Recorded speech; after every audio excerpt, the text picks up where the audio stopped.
वालेकुम सलाम। टिशू है 320 का सानू को 50 रुपये लभ जाता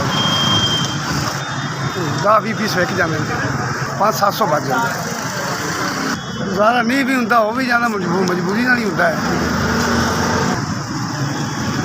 मुश्किल ही करेगा बल्कि हुण मजबूरी के ना शुक्रिया है सर जी। हम मजबूरी थानू भी देख रहे हैं मजबूरी बहुत हैगी भी मजबूरी नाल ही गुजारे हो रहे हैं 500-700 नो गुजारे तो नहीं ना होंगे मजबूरी नाल गुजारा सर्कट चला रहे हैं। बच्चे 4 हैं हाँ जी एक बेटी है 3 बेटे ने मुश्किल गुजारे हो रहे हैं रोटी मसला पूरी हो रही है ठीक है।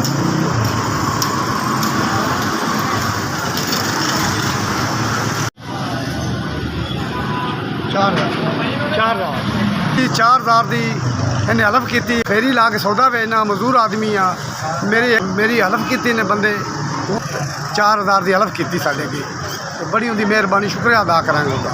अल्लाह पाक उन्होंने खुशियाँ देवे उन्होंने सलामत रखे हर टाइम उन्होंने खुशियाँ कटावे मजदूरों का ख्याल किया उन्होंने मौला बहुत ही खुश रखे हर टाइम मौला उन्होंने आबाद रखे उन्हें बच्चों भी आबाद रखे ऐस भी ऐस थोड़ा भला व शुक्र अदा किया।